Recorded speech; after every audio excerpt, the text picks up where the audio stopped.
그래서 모든 민족에게는 복음의 전파가 있지만 이스라엘에게는 특별히 회복이 있고 그런 예수 그리스도가 공중 재림하고 난 후에 이스라엘은 대대적으로 넘어 들어올 것이라고 하는 게 이제 이게 세대주의의 가르침인 거예요. 그렇기 때문에 세대주의 가르침의 상당히 중요한 왜 이렇게 됐는가 하면 예수님이 처음 오셔서 유대인들에게 천년왕국을 제의하셨다는 거죠. 그런데 이들의 거부로 말미암아 이게 재림까지 지연됐다는 거죠. 그래서 예수님이 재림하셔서 다시 천년왕국을 하시게 될 때 이때에 상당히 중요했던 것은 바로 이사야서나 그리고 이 에스겔서의 특별히 40장부터 48장 사이에는 이게 성전이 회복되는 이야기가 나와요. 근데 이 성전은 사실은 그 주의 성령으로 말미암아 오셔갖고 우리 이 교회가 바로 우리 교인들이 하나님의 성전이 될 것이라는 이것을 받아들이지 않고 문자적으로 정말로 그런 성전이 서게 되고 그리고 제 예배가 그 옛날에 제 구약의 제사제도가 다시 살아나게 될 거라고 하는 이것을 갖다가 가르치게 돼요. 그래서 이 천년왕국에서 바로 이것이 오게 될 거라고 그렇게 이야기하는 거죠. 그렇기 때문에 교회라는 것은 이 천년왕국을 대신하는 임시 대체물에 불과한 거예요. 이들이 주장하고 있는 천년왕국의 성서적인 근거로는 창세기의 안식일 제도를 이야기를 해요. 그래서 제일 먼저 이게 뭐예요? 안식일에 하나님이 세상을 며칠 동안 창조하셨어요? 6일 동안 창조하셨죠. 6일 동안 창조하시고 7일째 뭐예요? 쉬셨어요.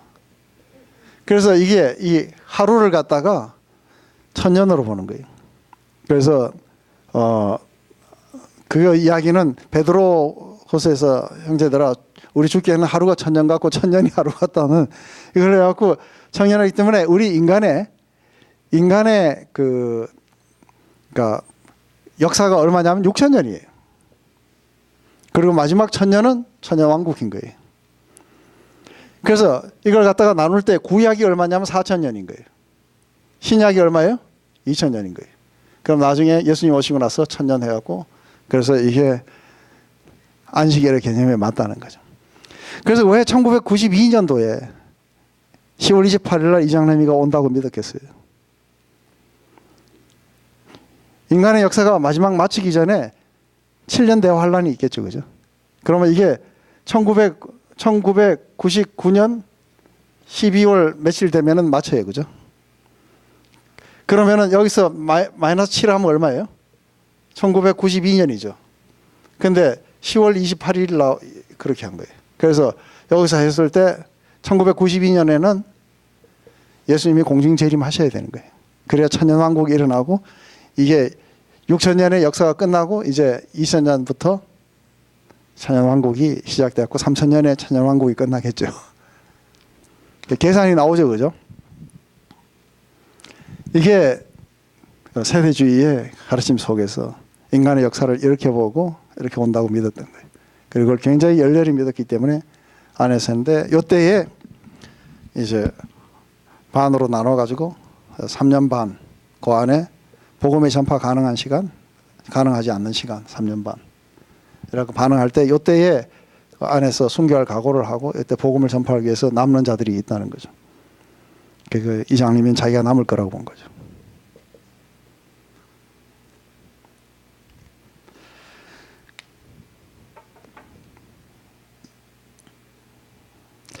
근데 마지막에 이 7년 대환란에 이 7년은 어디서 나왔는가? 그 7년은 어디서 나왔는가 했을 때 이게 이제 계산법이 상당히 복잡해요. 그래서 거의 대부분은 다니엘서 9장 24절에서부터 27절까지에 나오는 71회, 그러니까 70week예요. 71회를 가지고 이야기를 하는 거예요. 근데 그 안에 보면은 2일회와 62일회가 먼저 이렇게 지나가고 예수 그리스도가 이게 기름 부은 자가 그치게 된다는 이야기가 나와요. 그래서 70일회 중에서 69일회가 지나가고 난 뒤에 마지막 한 일회가 남았는데 이 한 일회가 7위크가 아니고 7년이라는 거예요. 근데 이것을 갖다가 요한계시록에서 보게 될 때 여러분들 요한계시록 그 안에서 여러분들이 그 3년 반 1260일 그 다음에 42달 이거 했을 때 다 똑같은 계산해보면 똑같아요. 그죠? 1260일 42달 그 다음에 3년 반 이거는 같은 이야기예요. 숫자가 같은 이야기예요. 근데 안에서 이거를 이렇게 이야기하기도 하고 저렇게 이야기하기도 하고 그래요. 한때, 두때, 반때 아니면 42달. 근데 요한계시록 우리 11장에 보면 그 해를 입은 한 여자가 나와요. 그죠? 그래서 여자가 그 광야에서 한때, 두때, 반때를 양육받아요. 거기에서는 복음을 증거하라고 그러고, 그리고 13장에 가면은 안에서 사단에게 그 42달 권세를 줬다는 거죠. 그렇기 때문에 그때는 사단이 완전히 지배하고 있는 때이기 때문에 안 된다는 거예요. 그 뒤에 3년 반은 왜 안 되는지에 대한 이야기가 거기 있는 거예요. 이런 식으로 해가지고 완전히 숫자나 이런 걸 전부 다 문자적으로 이야기하고 이렇게 해가지고 실제적으로 이 7년을 가는 거예요. 근데 한 가지 재미있는 건 뭐냐면 굉장히 많은 사람들이 전부 다 휴거와 7년 대환란에 대해서 성경에 나오는 줄 알아요. 여기 오기 전에 다 나오는 줄 알았죠. 예? 아니 성경에 7년 대환란이라든지 그래서 휴가 당하고 밑에 남는 사람이 있다든지 이런 이야기가 이게 나오지 않아요. 그런데 안에서 그 반은 휴가 당하고 반은 남는다는 게 열처녀 비유에서 나와요. 열처녀 비유에서 다섯은 뭐예요? 다섯은 그것을 깨어 있었기 때문에 먼저 가고 뒤에 다쳤고 나머지 다섯은 뒤에 남았다는 거죠. left behind 된 5명이 있다는 거죠. 이 열처녀 비유를 가지고 이야기를 하는 거예요. 이거는 지금 그 뒤에서 복음 전하는 사람을 남겨놓고 하는 그 이야기로 하나님 말씀하신 게 아니죠. 그죠? 우리 주님이. 이 이야기는 언제 주님이 재림하실지 모르니 믿음을 갖다 잃지 않고 지켜서 깨어 있으라고 하시는 그 말씀을 하기 위해서 해주는 이야기예요. 이것저것 맞춰가지고 굉장히 복잡하게 만들어 놓은 거예요. 그래서 사실 이게 다니엘서 9장 24절, 27절 이거 왜 이게 7년인가 이야기를 하면 여러분들 골치 아파요. 안에서 2일회가 지나고 나서 그 다음에 62일회가 있고 그 기름 부은 자가 거기서 그치고 뭐 이런 이야기들을 해요. 처음에 그 성전을 건축하라는 그런 영이 떨어지고부터 2일회가 지나고 그로부터 62일회가 지나면 기름 부은 자가 이렇게 그치게 되고 이래갖고 그걸 계산해 보니까 이게 하나의 한 일회를 7년으로 해보니까 처음에 고레스 왕으로부터 이렇게 해가지고 와갖고 성전 건축 명령을 받고 그러고 나서 예수 그리스도가 십자가에 달리신 것까지를 해보니까 이게 69일이더라는 거죠. 그래서 해보니까 안에서 몇 년이더라 483년인가 뭐 하여간 그렇게 돼요. 482년인가 하여간 3년인가 그래요. 그렇기 때문에 마지막 그 한 일회가 남은 이 일회 동안에는 이런 일이 벌어질 것이라고 했는. 그래서 위크를 갖다가 연으로 바꿔가지고 이렇게 하기도 해요. 또 하나는 그 안에서 요한계시록에서 1260일과 42달 아니면 한때 두때 반때 이런 이야기들을 갖다가 3년 반 합쳐갖고 이게 7년이라는 거죠. 그래서 숫자가 7이라는 숫자가 그렇게 나와요. 성경 어디에든 7년 동안 공중에서 예수님과 함께 혼인잔치를 벌인다든지 아니면 7년 대환란일 것이든지 이런 이야기는 성경에 나오는 게 하나도 없어요. 그래도 많은 사람들이 그걸 믿고 있는 거예요. 왠지 아세요? 거의 대부분 한국에서 종말론을 주장하는 사람 중에 10중에 9은 세대주의 종말론을 주장하고 있는 거예요. 그래서 마치 이게 성경에 나오는 줄 알고 그렇게 하고 있는 거예요. 그렇지만 성경은 아주 심플하게 그렇게 이야기하지 않아요. 몰래 공중에서 그렇게 오시지 않아요. 도적같이 온다고 하니까 하늘에서 우리에게 안 보이게 구름 위에 싹 가려놓고 이렇게 오시는 걸로 그렇게 안 오세요. 그 안에 그러니까 이 다니엘서를 통해 가지고 사람들을 갖다가 이렇게 해갖고서는 뭐 몇 년이다 이래 가지고 이야기를 해가지고 사실은 그 이야기를 하고 있지만 이 다니엘서에 나오는 이 3년 반 한때 두때 반때 그 다음에 42달 이것은 실제적으로 그 뭘 의미하는지에 대해서 한번 설명을 해드렸죠. 기억이 안 나세요? 네. 그건 뭐 기억할 필요가 없으니까요. 이게 한때 두때 반때라는 이게 3년 반 여기서 나오고 그리고 멸망에 가증한 것이 거룩한 곳에 선다든지 하는 그런 모든 이야기들은 실제적으로 이렇게 이 이스라엘 사람들에게는 3년 반이라는 숫자가 굉장히 의미 있는 숫자예요. 그것은 사단이 지배하는 시간들인 거예요. 근데 이게 왜 그러냐면은 안에서 우리 말라기가 한 400년 전쯤 끝나면 예수님이 오시는 첫 번째 오시는 이전에 약 한 166년 전에 안에서 이때는 그리스가 지배했어요.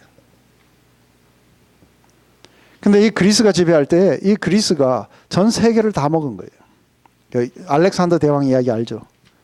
그래서 이 알렉산더 대왕이 이게 그 지도를 너무 잘 그려가지고 이게 그리스면은 이렇게 하고 지중해가 있고 이러면은 이게 여기뿐만 아니라 페르시아 여기 그 뭐죠? 이집트까지 다 잡아먹었어요. 여기가 이제 이스라엘인 거죠. 근데 다 잡아먹었는데 요 가나안 땅, 요 땅만은 갑자기 30살에 죽어버렸어요.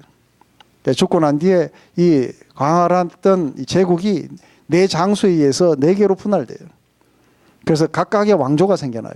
그 중에 이 북의 시리아 쪽에 생겼던 이 왕조가 셀레쿠스 왕조고, 이게 이집트에서 생겼던 왕조가 프톨레미 왕조예요. 이 프톨레미 왕조는 상당히 여기에 호의적이라서 이 프톨레미 왕조에서 했는 가장 커다란 역사가 뭐냐면 구약을 헬라어로 번역했는 70인역을 만들어줬다는 거죠. 근데 이 셀레쿠스 왕조에서는 이게 그러니까 서로 막 이렇게 그 이 땅을 지배하려고 서로 싸우고 해갖고 한때는 여기 지배당하고 한때는 여기 지배당하고 이랬어요. 근데 막 이러다가 셀레쿠스 왕조의 그러니까 에파피아누스 이 4세가 나와요. 근데 이 4세가 나왔을 때 안에서 이 성전 안에 있는 모든 기명들을 치워버리고, 그리고 아주 굉장히 이 안에서 유대인들이 아주 이렇게 부정한 동물로 여기는 돼지고기로 제사를 하게 하고, 그리고 신앙을 고백하면 아주 가혹한 처사들을 한 거예요. 그래서 사람들이 그 억압에 이렇게 될 때에 우리가 매일 드리는 하나님께 드리는 예배가 이게 폐해지게 돼요. 그래서 이스라엘에서는 그러니까 안에서 성전을 파괴당하고 그렇게 하고 난 뒤에도 계속해서 이 성전을 향해서 그렇게 예배를 보고 회당에서 모이기도 하고 이랬는데, 이때는 믿음의 고백도 못하고 하는 굉장한 박해의 시간들이었어요. 그때에 마카비우스라는 유다의 별명이 마카비우스 망치라는 뜻이에요. 마카비우스라는 자가 나와가지고 반란을 일으켜요. 이 반란을 일으켜갖고 이 위에 셀쿠스 왕조와 싸워가지고 게릴라전을 벌여요. 그러면서 믿음의 저항들을 하고 있었어요. 그때가 몇 년이냐면 3년 반이에요. 한때 두때 반때를 그렇게 지내게 될 거예요. 그 후에 이제 매일 드리는 제사가 회복될 것이라고. 3년 반 후에 회복이 돼요. 그래서 잠시 독립국가가 돼요. 이 3년 반 동안은 안에서 하나님을 예배하는 일들이 거치게 되고 믿음의 저항의 시간들인 거예요. 그래서 핍박이 오게 되고, 그리고 하나님을 믿던 백성들은 가서 제사를 못 드리는 대신에 숨어서 지내게 되고, 그러면서 그 믿음을 위해서 싸우고 있는 그런 시간들인 거예요. 그렇기 때문에 이때는 실제적으로 영적으로 봤을 때는 사단이 지배하고 있는 시간이라고 이렇게 보는 거예요. 그렇지만 이들은 광야로 쫓겨나게 되고 그곳에서 한때 두때 반때를 양육받고, 그 안에서 42달 동안 이들은 계속해서 회방하도록 그렇게 하겠지만 이들에게 뭐예요? 그래서 믿음을 강하게 키우고 나중에 와서 에파피아누스 4세가 이게 죽고 나자, 안티오코스 에파피아누스 4세가 죽고 나자 이들이 이 왕조에서 항복하면서 와서 너희들이 원하는 대로 해줄 테니까 하라고 해서, 그래서 다시 와가지고 이 성전 안에 있는 모든 것들을 다시 재건하고, 그리고 나서 안에서 매일 드린 제사를 다시 시작했는 그날이 12월 25일이에요. 12월 25일. 그날을 뭐라고 하냐면 봉헌절이라고 하기도 하고, 요한복음에서는 수전절이 이름에 그래요. 그 수전절이 바로 이 날인 거예요. 그러면서 예배가 회복돼요.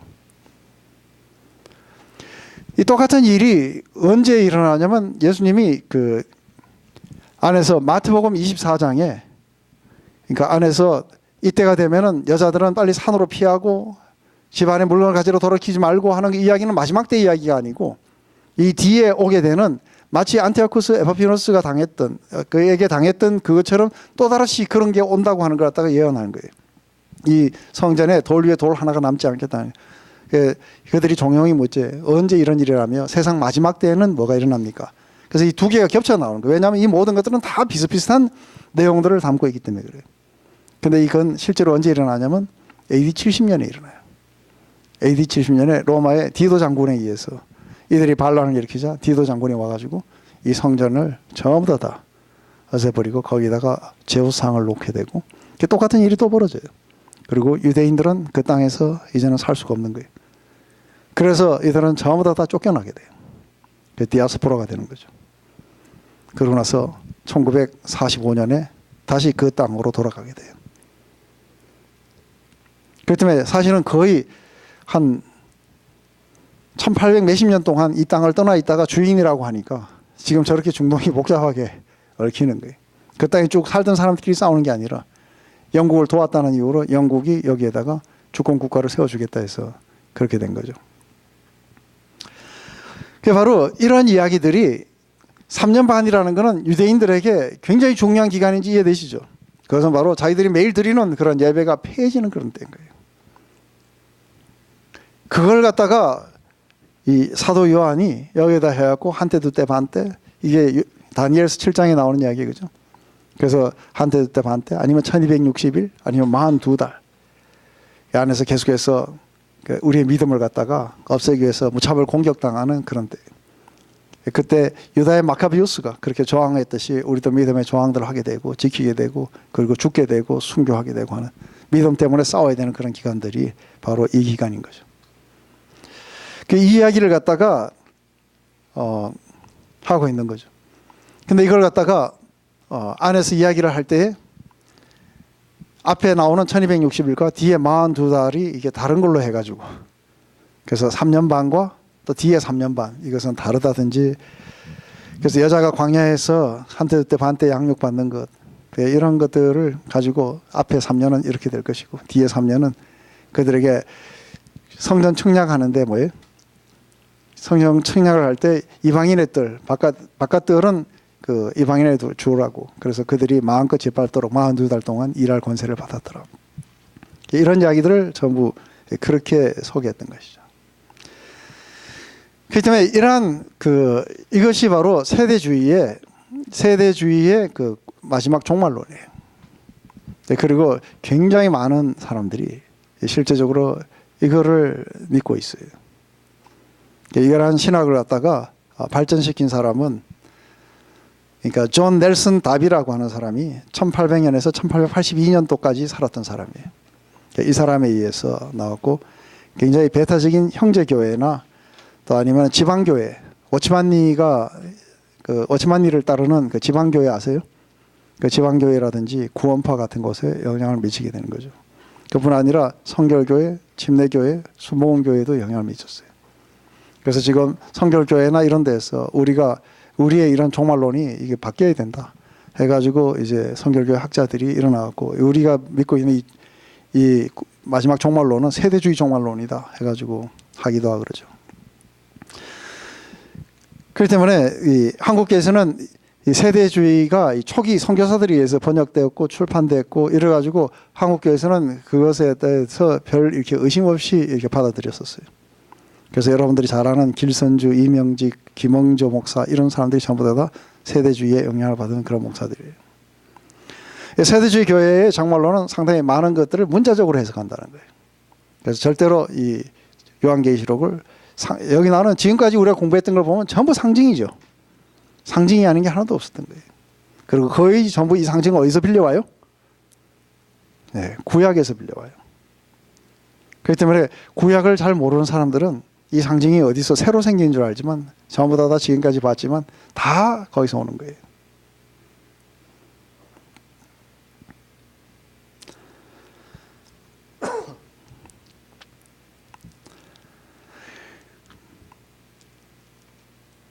그래서 세대주의 전철설의 가장 큰 근거로는 이 요한계시록 우리 19장과 20장인데 여러분들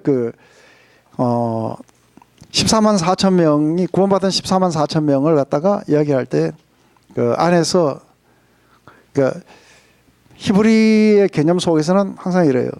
사람이 무엇이간데 주께서 저를 권고하시며 인자가 무엇인데 하나님께서 우리를 생각하십니까? 하고 이랬을 때 이게 히브리의 음률이에요.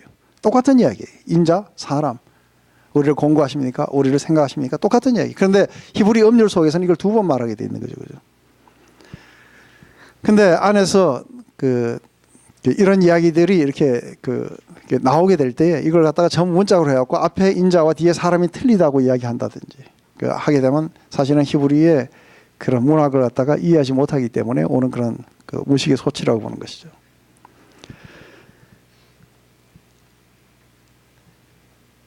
그렇기 때문에 천년왕국이 있을 것이라고 이렇게 이야기를 했을 때 사실은 20장을 읽어보면은 굉장히 이게 복잡하게 돼 있어요.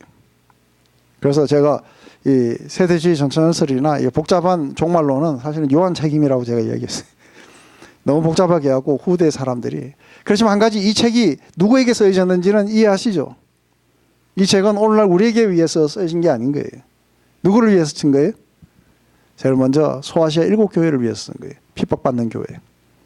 지금 당장 로마의 핍박 속에서 이 안에서 등불과 같이 이 위태로운 상황에 있는 이 교회를 위해서 인카리지하고 그 교회가 계속해서 믿음의 싸움을 싸우고 그리고 든든히 서갈 수 있도록 하기 위해서 쓴 책이에요. 그렇기 때문에 이게 오늘날 이런 식으로 복잡하게 이렇게 해석해야 된다면 이게 그들에게는 조금 더 외로가 안 됐을 거예요. 근데 14만 4천 명 이렇게 했을 때는 뭐예요? 14만 4천 명이라고 놓고 곧 이걸 해석해요. 그죠? 항상 숫자를 말하고는 해석하고 뭘 말하고는 해석해요. 그게 뭐라요? 14만 4천 명. 곧 셀 수 없는 무리들. 흰 옷 입은 온 족속과 민족과 방언과 이러면서 그걸 또 14만 4천 명 그렇게 해석을 해요. 그죠? 그런데 이걸 갖다가 문자적으로 받아들이는 많은 사람들 가운데 여러분들 이 14만 4천 명을 문자적으로 받아들이는 대표적인 데가 어디예요? 여호와의 증인이에요. 근데 여호와의 증인 지금까지 믿은 성도의 숫자가 14만 4천 명을 넘어가는 거 아세요? 그럼 그 교회 안에서도 아직 못 들어가는 사람이 있는 거예요. 14만 4천 명을 주장하는 그 교회가 14만 4천 명이 넘어요. 둘째로 이 세대주의 전천연설은 한 가지 이 이스라엘의 회복에 대해서 구약의 예언들을 문자적으로 성취해야 될 것이라고 보는 거예요. 그래서 하게 되는 것이 에스겔서와 이사야서에 나오는 이 이야기들이 실제적으로 문자적으로 성전 예배가 회복될 것이라고 보는 데서 오게 돼요. 그렇기 때문에 천년을 정확하게 천년으로 해석하는 거예요. 그래서 끝나고 난 뒤에 정확하게 이 천년이 일어나고 난 뒤에 최후의 심판이 오게 될 거라는 거죠. 그러면서도 사실은 자신들의 임의대로 해석한 거 있는 거 아까 제가 이야기하는 데서 발견해요. 첫 번째 뭐예요? 6일 동안 창조하시고 7주 쉬셨다 그랬고 인간의 역사가 6천년이고 마지막 천년이 올 것이라든지 또 아니면 71회, 70위크를 갖다가 어떻게 한 거예요? 한 1회를 갖다가 7년으로 해갖고 그리고 7 곱하기 70 하니까 490년이라고 하고 이런 것들은 전부 다 상징으로 해석을 해요. 그리고 필요한 것만 문자적으로 해석하고 어떤 거는 문자적으로 어떤 거는 상징으로 해석해가지고 이렇게 나오게 되죠.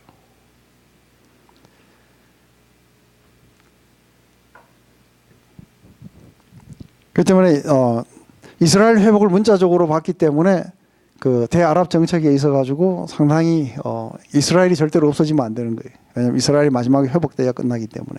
그렇기 때문에 전폭적인 지지를 하게 되고 전쟁이 일어나면은 모든 크리스천들은 이스라엘을 갖다가 수호해야 되는 거죠.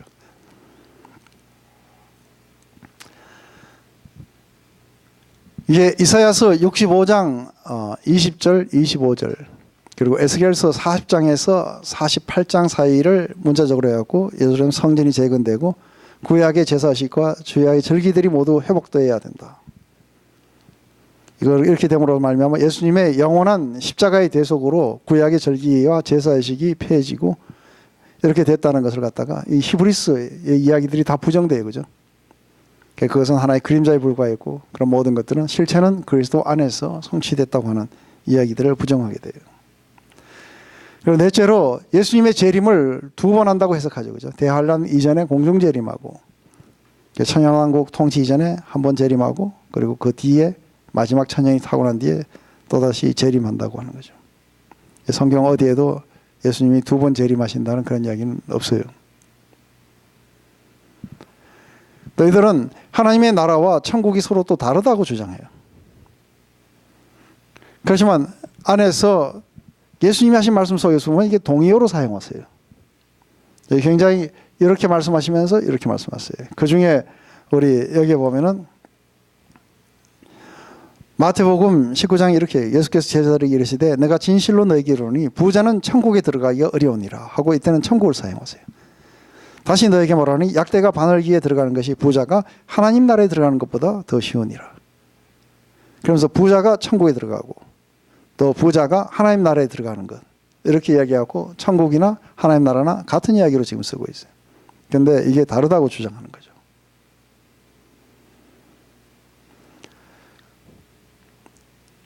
그 중에서 여러분들에게 아주 굉장한 해악을 끼치는 것은 극단적인 세대주의자들이에요. 극단적인 세대주의 종말론은 계시록과 다니엘서의 짐승과 적그리스도 666 음녀 이게 또 동방 열불 이러한 것들을 갖다가 임의대로 해석해갖고 임박한 종말을 주장하고 이 세상을 하나님과 사탄의 대결 구도로 이렇게 보는 거예요. 그러니까 하나님이 모든 온 세상을 통치하시고 그분의 주권 하에서 움직여 가신다는 것을 보지 않는 거예요. 그래서 이런 하나의 대결 구도로 이어져요. 근데 여러분들이 인터넷을 이렇게 쳐보시게 되면은 아마 7년 대환란이라든지 휴거 뭐 이런 걸 쳐보시게 되면 아주 이런 것들이 아주 난무하게 돼 있어요.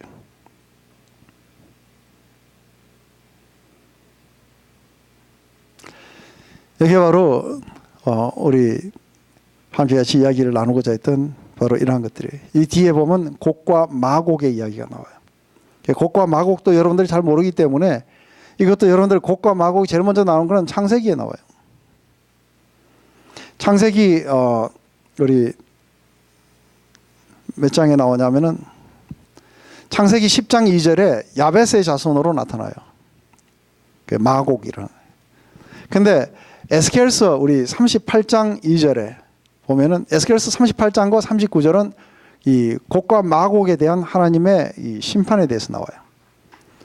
근데 안에서 이 곡과 마곡을 하나님이 이렇게 꿰어가지고 전부 끌어내가지고 그 마지막에 이게 이 이스라엘 백성들을 갖다가 치도록 하고 거기에서 하나님이 이들을 갖다가 일시에 멸하시겠다는 이야기들로 나와요.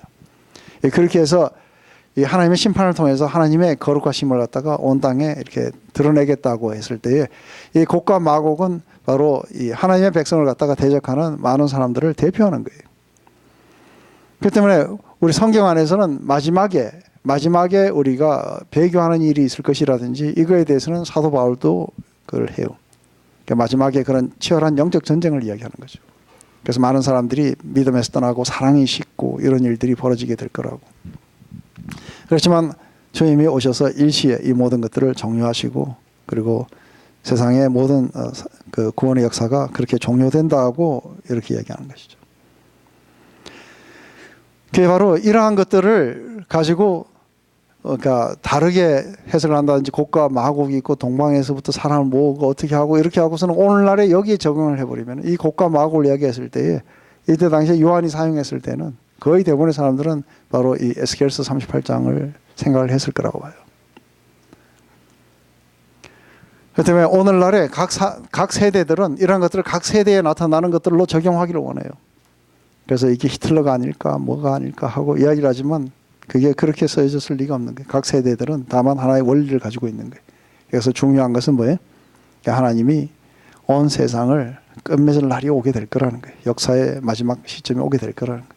그때는 주님이 다시 오셔서 이제는 구원자로 오시는 게 아니라 심판의 주로 오셔서 온 세상을 심판하시고 그리고 하나님과 연합되지 않은 모든 것들은 영원한 분리로 그리고 하나님과 연합된 모든 것들을 영원한 그런 그분의 왕국 안으로 모셔서 그분이 처음 창조하셨던 그 의도가 완성이 되고 하나님의 목적은 이루어지게 될 거라는 거예요.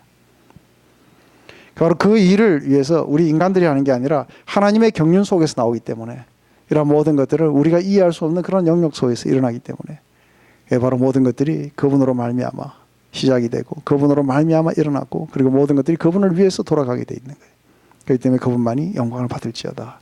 아멘 하고 우리 로마서 11장이 그렇게 끝나게 돼요. 이 안에서 너무 이러한 것에 대해서 우리가 겁먹게 되면은 종말론 그러면 그냥 사시나무 떨듯이 그렇게 하면 안 돼요. 올바른 종말론을 이해해야 돼요. 그죠? 그리고 그 재림이 곧 임박했다는 그런 이야기들은 우리가 깨어 있으라는 이야기지, 재림이 임박했기 때문에 우리가 그것을 하던 일을 멈추고 그 재림을 기다린다든지 이거는 잘못된 거라고 데살로니가서가 이야기해요. 그것 때문에 일 안 하려는 사람도 있었고 공부를 하는 사람도 있었어요. 그죠? 일하는 사람은 먹을 것도 주지 마라 그래요. 사도 바울이. 그러니까 안에서 먹을 것도 먹으려면 일해야 돼요. 그러니까 우리는 이 땅에서 내일이 종말이 온다 하더라도 오늘 여전히 뭐예요? 우리가 이 땅에서 해야 되는 이것에 우리는 최선을 다하면서 주님 오심을 기다리는 거예요. 그래서 이것에서 벗어나서 그것을 위해서 따로 우리가 어디 모여야 된다든지 어디로 가야 된다든지 이런 모든 것들은 전부 다 여러분들을 미혹하는 거예요. 그건 올바른 재림신앙이 아닌 거예요. 주님 다시 오시는 그날을 위해서는 우리는 뭐예요? 그분을 사모해야 돼요. 그리고 그분에게 날마다 가까이 가려고 해야 되고, 그리고 그분을 더 많이 알고 더 많이 경험하고 그분을 더 많이 전파하고 그분을 더 많이 가까이서 따르려고 하는, 이게 우리들의 심령 속에서 일어나야 되는 거예요. 그게 올바른 그런 재림신앙일 거라고 생각을 합니다. 그렇기 때문에 여러분들 이제 21장까지 20장까지 여러분들이 읽어보시고 나서 이젠 두려울 거 아무것도 없어요. 성경에 나왔던 이야기에 다 나왔던 이야기가 거기 나오고, 그 안에서 여전히 아직도 뭐예요? 아직도 핍박을 받는 자들이 있고 믿음 때문에 죽어가야 되는 사람들도 있고 아직도 여전히 이런 사단이 지배하고 있는 때가 있어요. 그리고 그런 어떤 장소들이 있고 나라들이 있는 거예요. 그 안에서 계속해서 이 사람들이 하나님 앞으로 돌아오기 위해서 그 안에서 계속해서 믿음의 핍박들, 그리고 속임들, 유혹들은 지속될 거라는 거예요. 그 속에서 우리들은 계속해서 깨어서 멀리 다가오는 이 어린 양의 혼인잔치와 그리고 하나님 우리에게 새롭게 주시는 그런 만물을 새롭게 하시는 그 새 하늘과 새 땅을 바라보면서 이 땅에서 우리들은 인내하고 견디고 그리고 우리는 확신 속에서 걸어가라고 하는 것이 올바른 재림신앙인 거예요. 거기서 벗어나갖고 절대로 어디를 가거나 비밀 장소 모여가지고 하고 666 네 표 받았나 어쩌나 이런 이야기 한다는 자체가 웃기는 이야기예요. 그런 이야기 하지도 마시고 그런 거에 대해서 속지도 마시고 그리고 올바른 신앙 속에 살아가시기 바랍니다. 기도하고 마칠게요. 하나님 아버지, 오늘 요한계시록의 그 마지막 부분에 나왔던 20장을 가지고 아버지 세대주의 전천설이 뭔지 또 얼마나 많은 사람들이 그렇게 미혹되는지 이것을 봤습니다. 하지만 또 한 가지 부류는 아버지 너무나도 많은 하나님의 백성들이 다가오는 새하늘과 새 땅에 대한 소망을 잃어버린 채 살아가는 것 또한 봅니다. 마지막 종말에 대해서 전혀 관심이 없는 사람들도 너무 많습니다. 그렇기 때문에 이 땅의 삶을 어떻게 살아야 되는지 헤매고 있는 것들 또한 봅니다. 하나님 바로 그런 모든 자들을 일깨워 주시고 또 그렇다고 해서 그것의 모든 것을 빼앗겨서 이 땅에서 하나님 우리를 지으시고 구원하시고 또 교회를 세우신 그런 모든 목적들에 대해서 등하시 않채 오직 그 나라를 바라보면서 그것에만 열중하는 아버지 그런 잘못 또한 우리가 범하는 것을 봅니다. 하나님 우리는 늘상 깨어서 주께서 다시 오심을 우리는 기다리면서 이 요한계시록의 마지막 말씀처럼 주 예수여 오시옵소서. 이 마라나타 바로 이러한 고백들이 우리의 고백이지만 여전히 이 땅에서 우리가 해야 되는 것들 또 우리가 이 땅에서 우리가 경험하고 또 이 땅에서 하나님이 교회를 세우신 그런 목적들 우리를 지으신 것 우리를 구속하신 그런 모든 목적들이 이루어지기를 소망하며 그 뜻에 우리가 동참하고 그리고 기꺼이 주의 그런 기쁨이 되는 그런 삶으로 우리를 인도하게 하여 주시옵소서. 예수님의 이름으로 기도드립니다.